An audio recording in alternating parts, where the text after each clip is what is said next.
Bonjour à toutes, bonjour à tous. Dingue, consternante, folle, incroyable, pitoyable, du jamais vu. Et bien sûr, on va parler de cette campagne présidentielle, mieux encore d'une journée de campagne, celle d'hier, qui résume à elle seule ce que l'on vit depuis des semaines. Mais quelle journée! Elle a commencé par une trahison et s'est terminée par un complot. Vous êtes prêts? On pousse la porte d'un cabinet tout noir. Je vais mettre en cause le président de la République. Il y a un livre qui sort ces jours-ci, un livre sur le ministère de l'Intérieur et la place Beauvau, qui en 240 pages explique comment François Hollande fait remonter toutes les écoutes judiciaires qui l'intéressent à son bureau, ce qui est une illégalité totale. Comment il est branché directement sur Bercy, sur Tracfin, sur des informations qui lui sont apportées en permanence. Comment il est au courant des moindres faits, des moindres filatures, y compris concernant son ancien Premier ministre Manuel Valls. On cherchait un cabinet noir, on l'a trouvé le cabinet noir, en tout cas à travers ces allégations. Et moi ce soir, solennellement, je demande qu'il y ait une enquête ouverte sur les allégations qui sont portées dans ce livre, parce que c'est un scandale d'État. Bonjour l'équipe. Bonjour. Et dans l'équipe, il y a Laurent Bazin, journaliste, éditorialiste, co-auteur du Bal des dézingueurs. Qu'est-ce que ça dézingue? Ça dézingue, hein. Et ça ressort aux éditions Poche. Anne-Claire Ruel, bonjour. Bonjour. Fondatrice du Board, enseignante en communication à Paris 13. Moustapha Tossa, bonjour. Bonjour. Journaliste, éditorialiste franco-marocain. Que ne pensent pas nos amis de l'autre côté de la Méditerranée de cette campagne?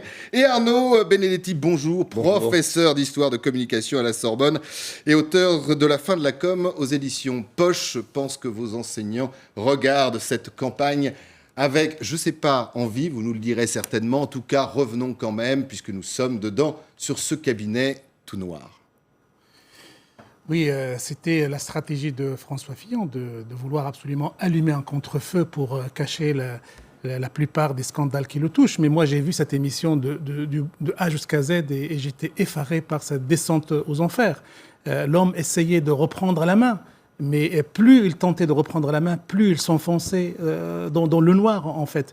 Et moi, je crois que cette émission d'hier, c'est vraiment le point de non-retour. Maintenant, s'il y avait quelqu'un qui pensait que François Fillon pouvait ou pourrait être président de la République en mai prochain, hier, l'espoir a été définitivement enterré. Alors c'est intéressant parce que tout le monde pensait qu'il s'adressait à ses militants, à ses partisans, que c'était un bon coup, et visiblement, autour de cette table, et pas que, on pense que c'était un mauvais coup.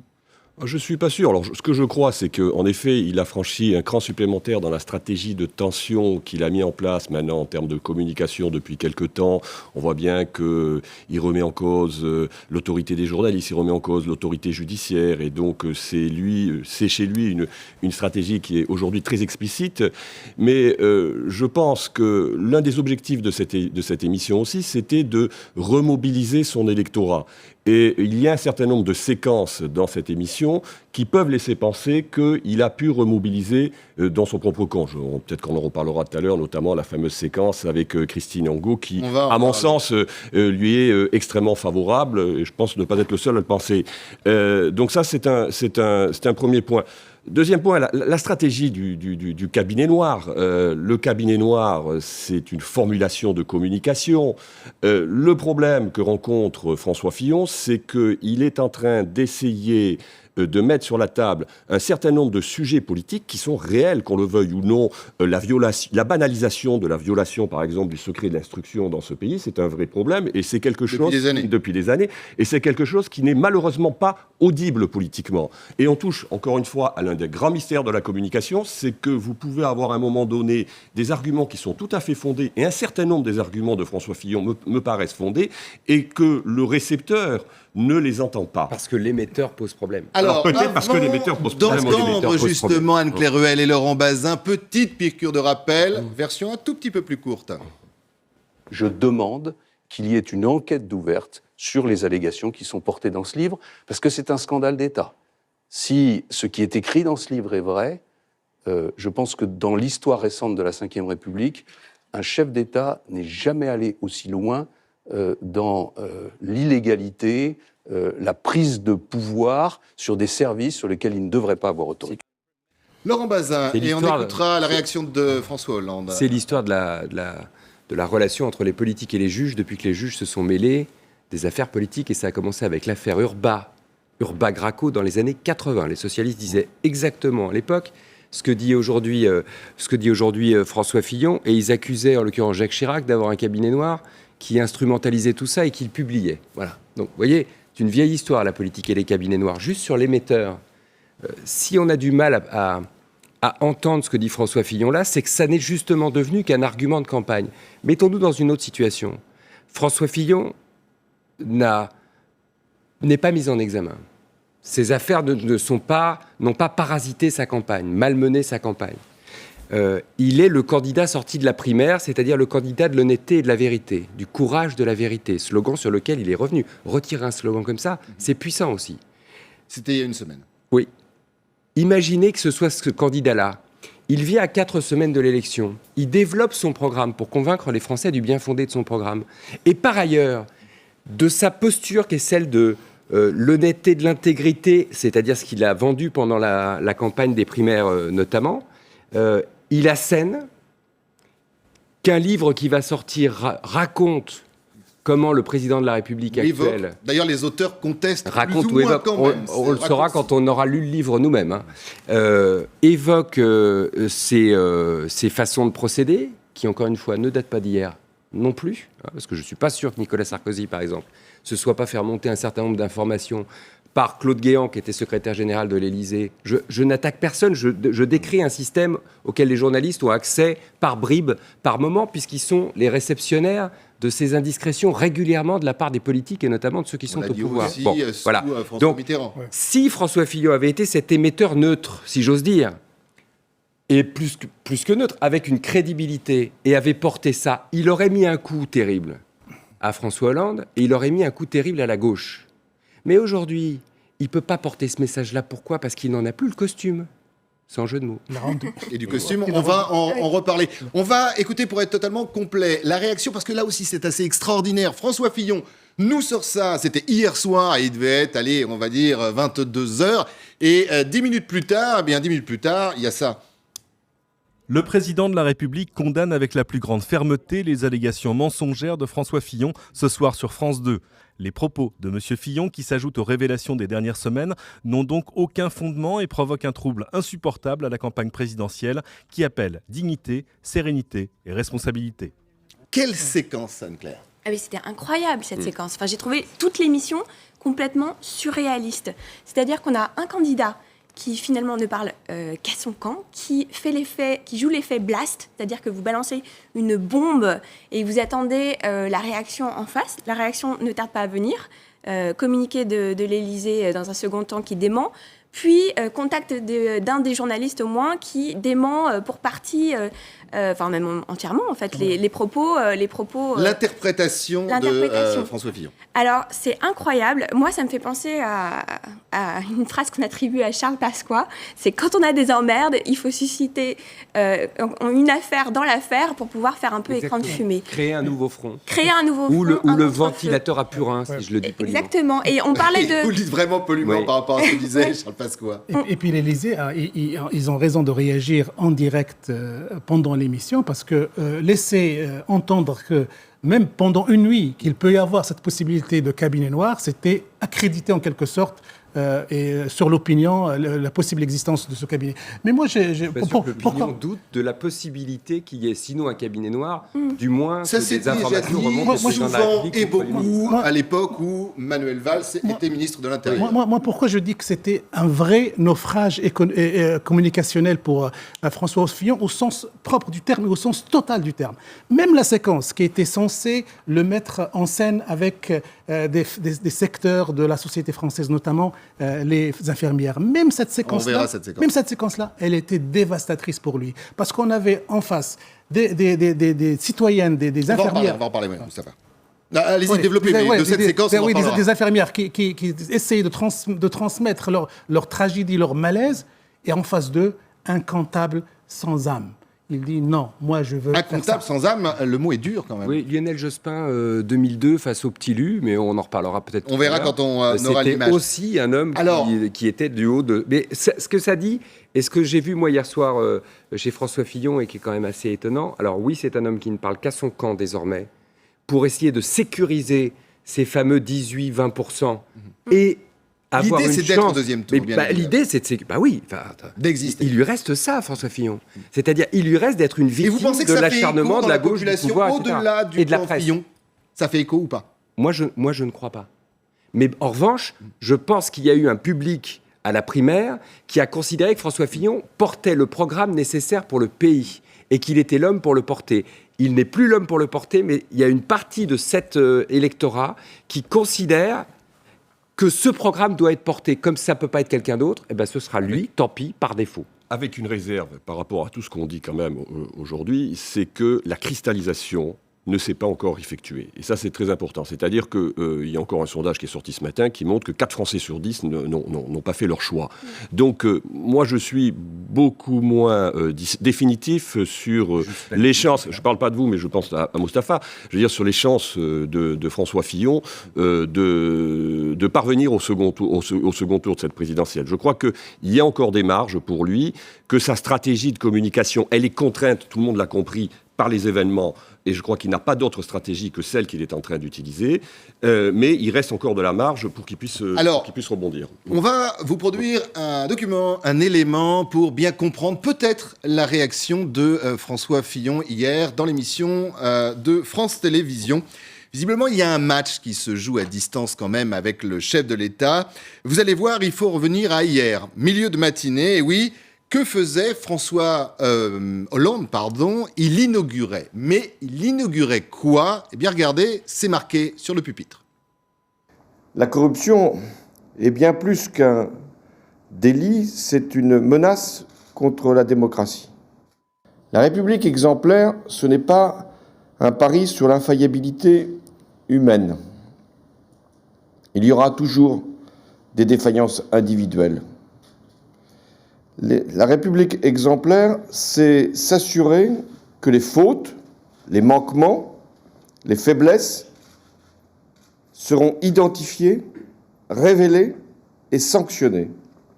C'est clair, il attaque François Fillon, qui quelques heures plus tard lui répond. Et puis il se défend un tout petit peu, parce que c'est le quinquennat Cahuzac, Thévenoud, Bien sûr. Leroux.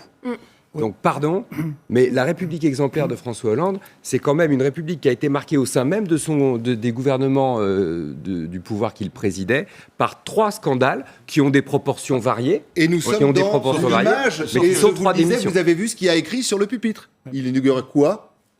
Mais par contre, quand les historiens vont jeter un regard sur le quinquennat Hollande, qu'est-ce qu'ils vont retenir finalement? C'est cette loi sur la transparence. C'est la seule. Non mais Moustapha, je vous entends, je voudrais qu'on revienne sur ce que vous venez d'entendre. Oui, si on veut comprendre peut-être une partie de ce que dit François Fillon. Christophe Moulin, vous vouliez dire que la journée a commencé. Moi, je ne veux rien dire, je veux simplement sur des éléments. Par un bras de fer et par des messages qui ont été envoyés de l'Élysée et la réponse a été donnée par François Fillon.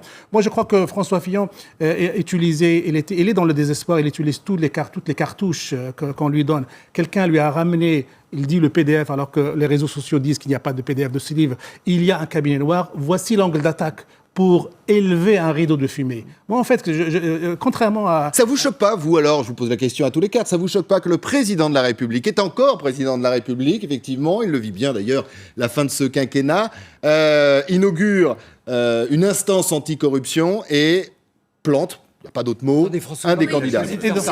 Ça, pour le coup, c'est de la com. C'est de la communication. D'accord. Voilà, c'est ce que vous dites que... Bah, je sais pas, moi je veux rien, vous savez bien, mais bon, vous êtes des spécialistes, je ne suis pas.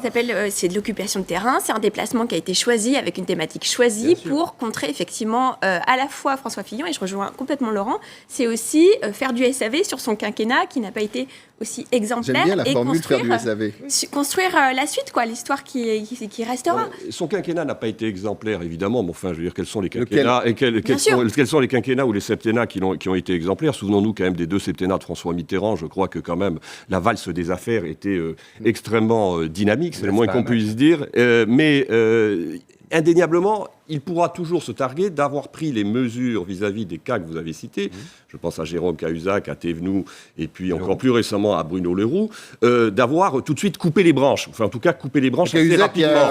Il a mis du temps, mais il a fini par le faire. Et je vous rappelle il pouvait pas faire autrement, que la loi sur la transparence, je veux dire, est et même le PNF d'ailleurs, à l'affaire de Jérôme Cahuzac. Donc, de ce point de vue-là, je veux dire, c'est à mettre à son crédit, et il est tout à fait légitime qu'il communique là-dessus. Par contre, en effet, c'est le jour J, on peut se poser la question, de son intervention hier matin, sachant qu'il n'ignorait pas que François Fillon serait dans une émission politique. C'était marqué, vous avez raison, dans les programmes télé. C'était marqué dans les programmes télé, donc il y a clairement une stratégie de communication derrière ça. À un moment donné, on aurait pu imaginer que François Hollande reste inactif par rapport à la campagne présidentielle.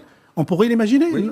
Il est resté totalement inactif par rapport à la primaire de son propre camp. Par rapport à la primaire. Mais il se réveille effectivement. Ce soit un président qui préside. Il y a une donne aussi qu'on a oubliée, c'est François Mitterrand, l'affaire Leroux. François Mitterrand, il est resté inactif sur la politique intérieure quand il a eu terminé son deuxième septennat. Il a porté des messages qui sont des messages de l'ordre de l'histoire, quand notamment il va au Parlement européen dire le nationalisme c'est la guerre, et qui sont restés comme des marques. Il a pris de la hauteur. François Hollande, encore une fois, il reste les doigts dans la politique, il a besoin de ça, et il est toujours dans le match, il a envie C'est-à-dire qu'il ne dit pas quelle est sa préférence, même si beaucoup de gens le pensent, mais en revanche, il dézingue tout le monde autour d'un éventuel candidat. Candidat, on ne va pas se cacher, c'est Macron. Il ne soutient pas Hamon, qui est quand même l'homme de son camp. Et puis, on peut dire qu'il fait campagne largement contre Fillon. Il l'a dit. Sans trahir François Hollande l'a dit qu'il ferait tout ce qui est en son pouvoir sur le plan politique d'empêcher l'accès du Front National au pouvoir. En plus, et quand on voit les critiques... Quelle formule. En plus, quand on voit les critiques qu'il avait adressées au programme économique de François Fillon, un programme brutal, un programme économiquement sauvage, donc on voit bien le positionnement. On voit bien que François Hollande ne voudrait ni de Fillon, ni de Marine Le Pen à l'Élysée. Alors, mes amis, dans cette soirée d'hier, on a vécu plein de moments forts. L'autre moment fort, bien sûr, est tout en images, tout en mots, tout en conviction. Écoutez. Tout d'un coup, 2 mois avant l'élection présidentielle, je deviens un personnage sulfureux. Pour tout dire, parce qu'au fond, c'est la question que vous posez, corrompu. Pas forcément. Non, mais c'est un homme qui aime l'argent, c'est la question que je vous posais. C'est l'image qui a été véhiculée depuis des jours et des jours par la presse sans aucune mesure. Et c'est une image, je vais vous dire, qui évidemment me blesse, dans laquelle je ne me reconnais pas, et qui m'a fait souvent penser à Pierre Bérégovoy. Parce que vous avez été tenté souvent penser à Pierre Bérégovoy. De mettre fin à vos jours. En tout cas, j'ai compris pourquoi on pouvait être amené à cette extrémité quand tout d'un coup, l'image qui est donnée de vous est une image qui est le contraire de ce que vous êtes, en tout cas de ce que vous croyez être. Laurent Bazin. C'est la dernière partie de la phrase que je trouve saisissante. Mais là, je vais faire de la psychologie contraire. Le contraire de ce que vous êtes, ou en tout cas de ce que vous croyez être. C'est terrible. C'est Lionel Jospin, dont je parlais tout à l'heure. Je ne fais pas de comparaison. Redescend d'un avion où il vient de dire à des journalistes qu'il trouvait Jacques Chirac vieilli, usé, fatigué. Et il va s'expliquer sur un plateau de télévision, c'était France 3 à l'époque, et il dit « ça n'est pas moi ». C'est du Derrida, donc là on est dans la philosophie. Je sais que plutôt ici même sur LCI, vous avez reçu Raphaël Enthoven, et donc vous avez droit déjà à de la philosophie, mais c'est stupéfiant. Donc de 2 choses l'une. Soit effectivement... Vous vous souvenez quand même de la formule de François Fillon, Charles Laurent, en disant ma vérité est la vérité. On n'est pas loin. Oui. Et je me souviens d'une formule de Claude Guéant qui disait qu'en politique, la vérité d'un jour n'était pas forcément celle du lendemain. Bon. Donc sur la vérité, on sait que c'est fluctuant en politique. Moi, ce qui me frappe vraiment, c'est la puissance soit de la conviction. Moi, je pense qu'il est convaincu que c'est injuste, et je crois que c'est pour ça qu'il est toujours là. Et la deuxième chose, si on veut le voir autrement, mais je laisse le choix, c'est la puissance du déni, parce qu'il continue à penser, malgré tout, que ce qu'il a fait ne pose pas de problème. Et alors, en termes ou en tout cas, ne doit pas l'empêcher d'accéder à l'élite. Reprendre Bérégovoy. Alors, il y a reprendre Bérégovoy et il y a reprendre tous ces mots corrompus, des mots, le soufre sur cette personne. C'est incroyable en termes de communication parce que normalement. Parce qu'on se souvient quand même pour Pierre Bérégovoy d'une prise de parole retentissante de François Mitterrand sur la meute et les chiens qui sont lâchés. Oui. On n'en est pas loin. Il fait référence à une histoire passée, évidemment, encore une fois, pour cet effet blast, quoi. C'est vraiment saisir l'opinion et jouer de cet effet de saisissement. Je suis complètement d'accord avec vous. C'est-à-dire qu'en fait, on a l'impression que C'est un petit peu psychanalytique. Je crois que ça nous dépasse un peu. C'est pour ça que c'est un peu surréaliste. C'est pour ça aussi qu'il y a une On a image l'impression que, visuelle. et notamment autour de ce plateau, que l'on découvre, entre guillemets, François Fillon. Les Français, je crois, ont découvert, en tout cas les Français ont découvert de François Fillon des choses qu'ils n'imaginaient pas. On a pas. l'impression que François Fillon se découvre lui-même, parce que, rappelez-vous, il y avait une phrase tout à l'heure dans l'émission et à laquelle on n'a pas beaucoup fait référence, parce qu'il y avait tellement de grosses explosions ailleurs que ça s'est passé presque inaperçu. Et quand il a fait parler des costumes, il dit « Moi, je m'habille chez Arnis et tout ça ». Et il y a beaucoup d'hommes politiques qui s'habillaient chez Arnis. Il a cité François Mitterrand. À un moment donné, il a dit « Et je ne crois pas qu'il s'est fait payer et qu'il a payé lui-même ses costumes. » Donc pour lui, c'était naturel. François Mitterrand, ce n'était pas un costume, c'était un chapeau. Hein, Oui, c'est ça, c'était naturel qu'un homme politique. Offert par Pierre Berger. Mais justement, alors pour lui, dans sa tête, c'était Et naturel. racheté aux enchères il y a peu de temps par François Hollande. C'était naturel dans sa tête. C'était naturel dans sa tête de se faire offrir, de se donner des cadeaux de costumes. Et quand on lui dit, mais ça peut poser un problème de conflit d'intérêts, de corruption, tout ça, il a l'air de découvrir ça. Merci de la transition. Je vais vous laisser parler, vous allez voir, puisque nous sommes là pour décortiquer l'image, le son avec des commentaires. Et puis en parlant de commentaires, on va parler d'un pourquoi, d'ailleurs, dans quelques instants. Pourquoi France 2 a fait ça hier avec le cas de Ango. Mais avant, et pour laisser la parole après à Moustapha Tossa, on parle de costumes. Alors, ça va détendre peut-être l'atmosphère. Pour les costumes, il y a eu ça. J'ai fait une erreur de jugement. Et donc, ces costumes, je les ai rendus. Vous les avez Je les ai rendus. rendus à celui qui me les a offerts, tout en lui conservant mon affection. C'était une erreur. Vous les aviez portés? Oui, je les avais portés. Oui, je les avais portés. Oui, je vous dis la vérité. Voilà. Et ça ne m'a pas empêché de les rendre. Ce sont les Mais deux seuls je veux- costumes que vous aviez reçus? Il y en avait 3. Alors déjà, il n'y en a pas 2, il y en a 3. Alors on est quand même sur la petite partie remboursée quand l'affaire Pénélope Fillon sort dans les médias. On n'est pas sur l'autre Vous vous partie. rendez compte qu'on est à 4 semaines Oui. du premier tour de la C'est présidentielle. C'est ça. qui est incroyable. Et là, on en est à j'ai porté les costumes, je les ai rendus, donc on est chez Mais François Frité. Fillon n'est pas seul en cause hein, quand je dis ça. Hein. C'est-à-dire Quand je vous dis, vous vous rendez compte qu'on est à 4 Ouais. semaines du premier tour de la présidentielle, il n'y a pas que François Fillon qui est en cause. Il y a cette focalisation permanente sur l'unique sujet qui nous intéresse, qui intéresse les médias, qui intéresse les politiques aussi parce qu'ils s'en sont saisis, qui intéresse la campagne de Fillon qui a décidé de devenir non plus une campagne proactive vers les Français sur le programme qu'il avait fait élire à la primaire, mais une campagne de crise, il y a une communication de crise. On est à 4 semaines du premier tour de la présidentielle. Puis cette séquence, Enfin, cette c'est séquence, inouï, elle est- quoi. cette séquence, elle est mortelle. C'est quand Même le non. public rit. Oui, Même son camp, vous avez vu les visages Oui, mais derrière rit de je son regrette. humour, de Je regrette. sa vérité. Je regrette de l'avoir fait, d'avoir accepté et je les ai rendus, je les ai utilisés. Mais cette séquence, elle est mortelle. Je ne crois pas Faut qu'il avouer, je t'as ne- moitié Contrairement pardonné. à ce que dit notre ami, je En ne crois termes pas. judiciaires, ça ne changera rien, autant vous le Oui, dire, qu'il est mais rendu ou pas les en costumes. termes politiques, je ne crois pas qu'il puisse se relever de telles séquences. Parce que ça vous tue un homme politique. L'image, vous la sentez, vous la voyez désastreuse. Oui. Non, mais son problème, on le voit depuis maintenant 1 mois et demi, c'est qu'il court après sa communication. C'est que les erreurs de com qui sont fondatrices aujourd'hui de la crise dans laquelle il se retrouve, je veux dire, ne cessent de le poursuivre. Il n'a pas été assez rapide, il n'a pas été assez transparent, il n'a pas fait preuve d'empathie. Il a promis Donc qu'il serait aujourd'hui, viré s'il était mis en et examen voilà, sur un donc plateau il y a de le fonds de télévision. marque qu'il a vendu pendant la primaire, qui aujourd'hui est contredit par les faits. Tout ça, je suis tout à fait d'accord. Moi, ce que je crois quand même, c'est que dans le pays, il y a aussi à un moment donné un contexte politique qui joue. Il y a dans son propre camp des gens qui souhaitent une alternance à droite et qu'il peut encore remobiliser. Il y a encore une marge pour pouvoir remobiliser. c'est vrai. Ça, c'est la réalité L'analyse politique. politique, On c'est n'est évident. que dans la communication pour l'instant. On ne cesse de disséquer des stratégies de communication. Il y a aussi des réalités politiques. Et les réalités politiques, c'est des réalités sociales, c'est des réalités socio-économiques et c'est des réalités idéologiques. Et vous pensez que ces réalités, beaucoup vous pensez que ces Et qu'on réalités vont n'oublie pas, ressurgir et qu'on n'oublie pas quand même que la dans France, l'urne et la France historiquement est le pays qui a créé la droite et la gauche. Et je crois que C'est on va voir si justement la ce qu'expliquait François Fillon. et voilà, ben je pense que ça peut peut-être jouer. Surtout quand- Voilà. Et ça se jouera dans l'isoloir, selon vous? Ben, ça se jouera dans l'isoloir. Puisque mais dans la campagne, encore c'est une pas fois- possible. Encore une fois, j'entendais ce matin en arrivant ici, 4 Français sur 10 n'ont pas fait leur choix. Donc ça veut dire que la cristallisation à 1 mois de l'élection présidentielle, elle n'est pas Ce qui est effectuée. historiquement Il y a une, Historiquement tardif. il y a une immense volatilité. D'ailleurs, toutes les élections montrent que la volatilité aujourd'hui est un phénomène, une propriété caractéristique des élections.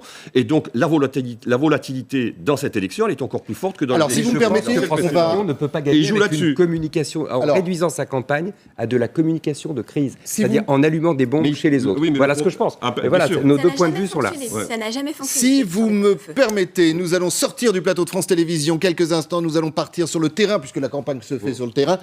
Vous en parliez, Moustapha Tossa et Laurent Bazin tout à l'heure, les infirmières, les fameuses infirmières. Parce que hier encore, dans cette journée d'hier, il y avait un déplacement de François Fillon. Regardez cette séquence. Bonjour, je suis désolé, je suis en retard. Bonjour. Vous voulez augmenter le temps de travail à 39 heures.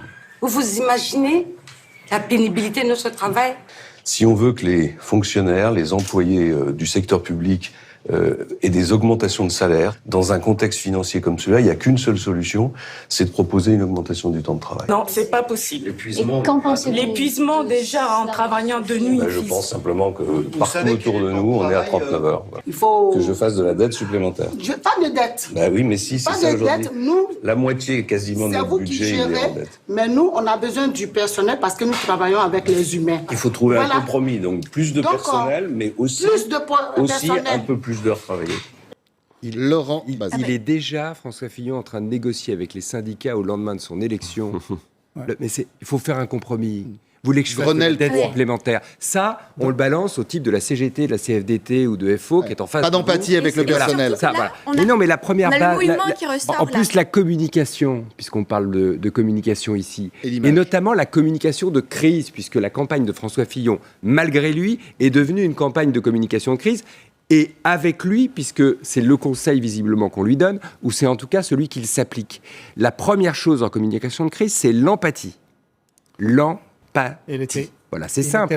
Il était raide hier, raide devant des drames humains, devant des souffrances humaines. Cette séquence dans l'émission de France 2, cette séquence est destinée à faire voir le candidat d'un bonjour. Ça réchauffe. Voilà, C'est le moment d'un qui bonjour réchauffe. social. Même ça, il l'a raté. Même ça, il a été raté parce qu'on sentait justement François Fillon, comme dit Laurent Bazin, déjà en train, dans une posture de négociateur avec la CGT. On lui a dit que la plupart c'était des CGT, mais il était déjà en train de négocier. Et il n'y a pas d'empathie. Et ça, c'est parmi aussi les choses qui... C'est-à-dire qu'il ne s'est pas ouvert à ce qui se passait autour de lui. Oui, et puis, On rajoute à ça les 500, un demi-million de fonctionnaires qui s'apprêtent à enlever, donc ça tue son image et sa posture. on est dans l'ère de la démocratie compassionnelle. Effectivement, le premier acte à faire, c'est à chaque fois un acte de contrition, c'est s'excuser. On se souvient c'est d'une faire séquence, preuve pardon, je vous d'empathie. coupe rapidement avec Marine Le Pen, dans une chocolaterie, c'était pas mieux. Je ne défends pas François Fillon, ça veut dire que ça manquait à nouveau d'empathie. Oui, Ça manque d'empathie. ça manque d'empathie, mais là, on est sur des aides-soignantes, on est sur des infirmières, elles de parlent d'humain souffrance. et de souffrance, et donc ça a une notion qui, enfin, c'est beaucoup plus fort en C'est fait, une en maison termes de retraite. de C'est encore plus fort que ça. Voilà. Une maison de Sauf retraite. qu'encore une Ce sont des fois- gens qui s'occupent de nos anciens. Sauf Ce sont qu'encore- des gens qui sont, juste d'un mot, pardon, qui sont effectivement en souffrance. Encore une fois, François Fillon n'est pas le premier. Vous avez cité Marine Le Pen, j'ai cité tout à l'heure Lionel Jospin. Quand Lionel Jospin arrive face au petit Lu à Évry, accompagné de Manuel Valls à l'époque, qui est le maire d'Évry, qui est son ancien conseiller en communication. Il arrive et on lui dit c'est pas possible, il faut nous aider, etc. Et il répond, Lu s'apprête à fermer ses usines, une usine en tout cas. Et il répond l'État ne peut pas tout.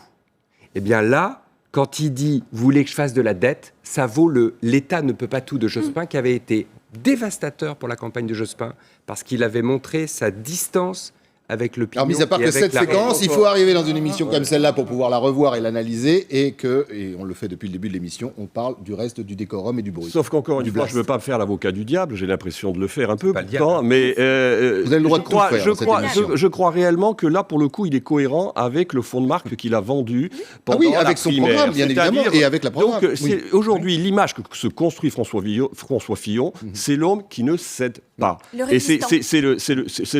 le résistant, enfin, appelez ça Il comme ne vous cède voulez. pas face aux L'homme- attaques, à la l'homme qui ne calomnie, cède pas. mais également Et donc, pour c'est défendre cette son programme. stratégie qu'il a décidé de décliner Les temps jusqu'au faillit. bout Mais c'est et les- dont il pense qu'elle va lui permettre de sauter justement ce premier tour qui lui À permettra d'être... C'est-à-dire l'homme Commencer du par non-compromis. À condition Vraiment, de commencer par l'empathie quand on a affaire à des aides-soignants. Et puis par exemple. surtout, c'est une stratégie Mais oui, qui vous avez est raison. très court-termiste, parce que effectivement, c'est pour le second tour. Mais rassembler par la suite pour remporter la victoire et même après continuer à gouverner. Non, mais parce qu'il pense si- pense qu'au second tour, il sera face à Marine Le Pen et que là, en l'occurrence, il Bien devrait, sûr, il devrait mais l'emporter. pensons aux traces C'est après le aussi pari qu'il fait. indélébiles qui vont marquer un quinquennat s'il était amené à gouverner la France. Alors, du terrain et de la compassion, on va revenir au plateau de France Télévisions hier. On vous en a parlé, bien sûr. Il est arrivé un truc de dingue dans cette soirée. C'est même surréaliste, choquant d'ailleurs, pour une émission qui, normalement, doit parler de politique et expliquer aux Français pourquoi ils vont voter dans moins de 30 jours. Hier, sur le plateau, et ça a fait le buzz sur les réseaux sociaux, il y avait le choix d'un invité. On se demande un peu pourquoi, d'ailleurs, puisque nous avions avec Marine Le Pen, dans cette même émission, quelques temps avant, un choix discutable, Patrick Buisson pour lui poser des questions. Eh bien, hier, vis-à-vis de François Fillon, juste en face, il y avait ça. Vous osez me traiter de malhonnête comme oui, ça. je vous traite de malhonnête. Ben moi, alors, vous savez madame, pourquoi madame, Parce que vous savez ce que c'est le pompon de toute cette histoire. C'est le coup de Bérégovoy que vous nous avez fait tout à l'heure. Ça passe pas, monsieur. Pourquoi ça passe pas? Mais parce que là, il y a tous ces fans qui, voilà, ils font ce qu'ils veulent. Hein. Mais le coup de Bérégovoy, monsieur, ça choque les gens. Ma question, si j'en ai une, elle est la suivante. Est-ce que vous nous faites un chantage au suicide? J'ai pas dit ça, madame. Vous ne pouvez pas comprendre que je puisse être blessé par des accusations qui sont des accusations mensongères. Oh, c'est triste. Oh, vous me faites de la peine. Regardez, voilà. Ben moi, vous m'en faites pas. Il est blessé? Non, s'il vous plaît, c'est un débat ici. C'est une enceinte où on débat tranquillement. Le coiffeur de François Hollande, ça vous a pas choqué, naturellement. Ça ne vous a pas choqué. Sinon, vous avez quelque chose à ajouter? Non, c'est bon, là, ça va. Ça m'intéresse pas. Je crois que ça suffit aussi. Voilà, et après, elle quitte le plateau. La forme, le fond, votre avis? Là, on est vraiment sur la forme. Je crois que je l'ai déjà dit ici. La politique à la télévision, ça reste de la télévision. Et l'agressivité en télévision, ça ne passe pas. Donc, Christine Angot aurait dit la même chose de manière très calme. Je pense qu'elle aurait pulvérisé, mais vraiment, François Fillon. Là, c'est dit de manière agressive, c'est porté par l'émotion. J'ai envie de et du coup, ça dire sature l'antenne. Que France 2 savait qu'en invitant Christine Angot, on arriverait à ça. Mais bien et est-ce sûr. que ça a la place dans une émission de politique? C'est Guy Debord et la Société Exactement. du spectacle, ni plus. Moi, elle me fait penser, vous savez, aux tricoteuses qui, pendant la Révolution française, écoutaient les procès de Marie-Antoinette et se réjouissaient, je vais dire, du réquisitoire du procureur Fouquet-Tinville. C'est à peu près ça.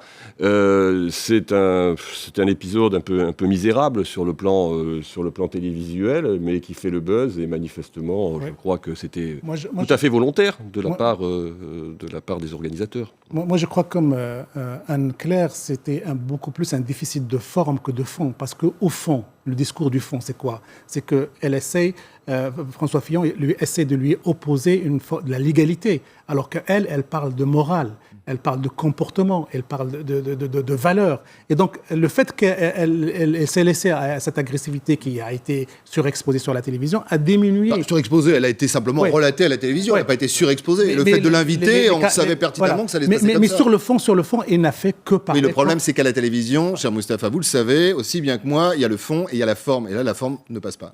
Mais contrairement à ce qui a été écrit dans beaucoup, moi j'ai lu ce matin dans les réseaux sociaux, comme quoi cette mauvaise prestation de Christine Angot a rendu service à François Fillon. Je ne crois pas du tout, parce qu'elle l'a enfoncé avec elle. Elle l'a entraîné vers le fond. C'est une mauvaise séquence pour les deux. Fallait voir. Si on rajoute France Télévisions. Fallait voir François Fillon comment. C'est pas une très bonne séquence. D'une manière générale, c'est une séquence que moi je considère comme pas utile. Bon, ça je l'ai dit, donc c'est fait. La deuxième chose, c'est que Christine Angot, d'ailleurs, on le ressent elle-même, parce qu'elle dit ça suffit et qu'elle s'en va. Donc voilà, alors c'était pas sa place. Oui. Mais Fillon n'est pas sorti grandi de ça. Et c'était pas le bon ton, donc ça ne va pas. C'est le format de l'émission elle-même. Et est-ce que ça rajoute quelque chose à François Fillon? Dans la charge, non, parce que tout ça, on l'a déjà entendu. Et en revanche, vis-à-vis de son camp, oui, puisque c'est l'acharnement de ceux qui viennent répéter toujours les mêmes arguments face à lui. Et vis-à-vis des Français, vis-à-vis de cette campagne qui est largement décriée, regardez la une de la presse encore aujourd'hui, où on dit que c'est une campagne poubelle, on est à la hauteur de caniveau, pour ne pas dire pire. Ça sert à quelque chose ou pas de faire ça? Pourquoi faire ça? J'ai dit inutile, donc j'ai dit. Monsieur le professeur Je pense que c'est tout à fait inutile également. Je trouve que c'est un coup de com' qu'ont fait les organisateurs, tout simplement. Ce qui prouve qu'aussi les journalistes font de la com'. De temps en temps. On parle comme des journalistes. Là, on va parler comme des journalistes. Bien sûr, c'est France 2 a fait un coup. Il a fait le buzz. Mais si nous, on avait la possibilité... Vous le ferez, vous, Moustapha? C'est-à-dire dans une campagne qui est critiquée, vilipendée, où les Français ne s'y retrouvent pas, où on ne parle pas de programme et de fond, ça sert à quelque chose de faire ça? C'est l'intérêt de créer créer le débat, de créer des Mais étincelles. quel débat? Il n'y a pas de débat. Christophe, faut pas engueuler Mustapha. Il défend une autre position. Mais je ne m'engueule pas, je dis quel débat, je me pose des questions. En général, c'est toujours l'inverse. Mais France 2, bon, peut-être ils ont senti qu'il fallait donner du piment à cette émission, il fallait la preuve, on en parle. Les émissions politiques, ça n'est jamais le bon si format. l'émission s'était passée normalement, naturellement, sans... Est-ce que vous auriez... Français, ça ne fonctionne jamais. Il y a d'ailleurs, pour ajouter un peu d'éléments, le score de cette émission, 3,3 millions. La dernière fois que François Fillon avait fait cette émission, c'était pendant la primaire. Elle avait d'ailleurs plutôt bien réussi, 2,2 millions. Il y a quand même une forme d'hypocrisie absolue dans cette affaire. C'est qu'un certain nombre de commentateurs ne cessent de considérer que cette campagne est au niveau du caniveau. Et en même temps, on sert sur un plateau une séquence qui suscite le voyeurisme le plus absolu et qui, d'une certaine façon, participe à cette spectacularisation du débat politique. Donc je crois quand même qu'il y a aussi une contradiction. Mais c'est ça, c'est le prix à payer quand on a été mis en examen et qu'on est resté dans la course quelque chose présidentielle. de très intéressant, vous avez dit ça met du piment. Moi, je pense qu'il faut utiliser les épices avec raison. Voilà. Sinon, on finit. Là, c'est trop épicé. Pour continuer sur cette Là, c'est de la métaphore, si on continue à mettre trop de piment ou trop d'harissa, on finit par gâter le plat. Oui. On change de sujet. Tiens, mes amis, on va parler de trahison. Effectivement, ça change radicalement. On va parler de ralliement, ou les deux, comme vous voulez d'ailleurs. En tout cas, vous savez que c'est à partir d'aujourd'hui, comme l'avait décidé et dit le président Hollande, les ministres ont le droit de choisir leur candidat. À quel point d'ailleurs la parole de François Hollande est suivie, c'est que 2 l'ont déjà fait, et de poids. Hier, Emmanuel Macron a pu compter sur le ralliement du ministre de la Défense, Jean-Yves Le Drian, et vous allez voir qu'il y a joie et joie, mais attention. Le problème avec la joie, c'est que c'est pas du beurre en tartine, il faut pas vraiment trop l'étaler. On regarde et on en parle. Beaucoup de candidats de droite et de gauche ont un problème depuis plusieurs semaines, ce sont des défections. Nous avons à vos yeux un problème, ce sont des ralliements ou des soutiens. C'est beaucoup moins grave à gérer. Donc il y a beaucoup de monde qui nous rejoint, vous inquiétez pas. Monsieur Hamon et son équipe parlent de ralliement inacceptable de candidat. Écoutez, j'ai pas de commentaire à faire, il leur appartient. On tient les gens pas par des disciplines, on tient par de la conviction et des projets. Alors voilà, ça c'est la séquence du vainqueur, de celui qui est heureux. Voici une autre séquence. Vous allez voir, on n'est pas dans la même ambiance. Le ministre de la Défense de votre camp qui ne vous soutient pas, c'est quand même un fait majeur de campagne. Vous voulez pas... Je suis là pour parler de politique de la Défense, pas du ministre de la Défense. Le jour où vous présentez vos positions sur la Défense, c'est... À gauche, parler de la Défense, c'est le plus important. Non, vous croyez pas? Alors D'abord, ce que dit Emmanuel Macron, c'est très intéressant parce qu'il dit « j'ai des problèmes de riches ». C'est-à-dire tout ce qui correspond à ce qu'envoie Emmanuel Macron. Il a des problèmes de riches.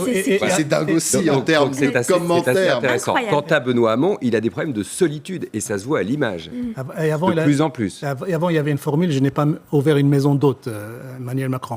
Moi, je crois que ce genre de ralliement est de nature, non pas à renforcer la stature et la posture d'Emmanuel Macron, puisque c'est la Hollandie qui se regroupe autour d'Emmanuel Macron. Et Emmanuel Macron va devenir à un moment ou à un autre comptable du bilan.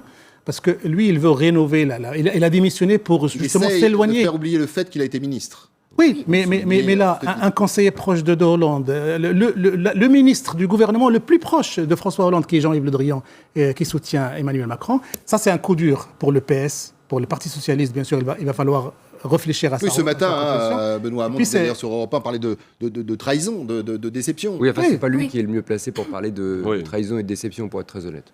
Ouais. Parce qu'on parle d'un...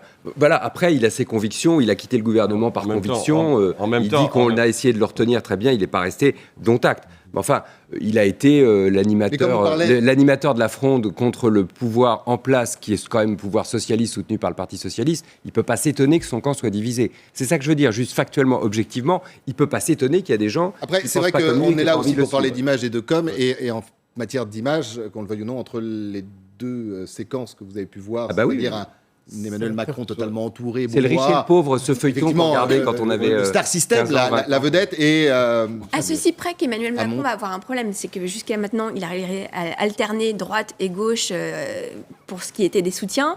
Là, on voit qu'il y a un afflux massif du côté gauche. Il va jouer cette stratégie-là. Je pense que ça va se régler au second tour s'il est second. Voire au troisième quand on va parler de législative, parce que bien évidemment, derrière tout ça, il y a ce fameux troisième tour. Quelle majorité aura le président si jamais il y a quelques soutiens à droite qui arrivent. Justement, un des points positifs de François Fillon hier dans son émission, c'est quand il a pointé la contradiction, la difficulté à faire une synthèse entre Alain Madelin et Robert Hue et avoir une majorité de ces députés Internet dont il a parlé. Donc ça, c'est vraiment un point fort. Allez, autre séquence, parce qu'on aime, vous le savez, l'image, le son, la communication. Et Laurent, ça va vous rappeler quelque chose. Emmanuel Macron, on est d'accord, l'homme de l'argent, disent ses détracteurs, l'homme du système, l'homme des banques. Mais surtout, vous avez oublié quelque chose. Emmanuel Macron, c'est l'étudiant, celui qui est monté seul à la capitale. J'ai vécu quand j'étais... à un moment donné, adolescent, avec environ 1 000 euros par mois, oui. Quand j'ai quitté ma famille pour venir à Paris, dans des moments qui peuvent arriver dans la vie, où j'étais soutenu par votre famille à l'époque. Voilà, ça a duré 2 ans, parce que c'était des choix personnels et intimes sur lesquels je ne reviendrai pas. J'ai donné votre épouse à l'époque, votre actuelle épouse.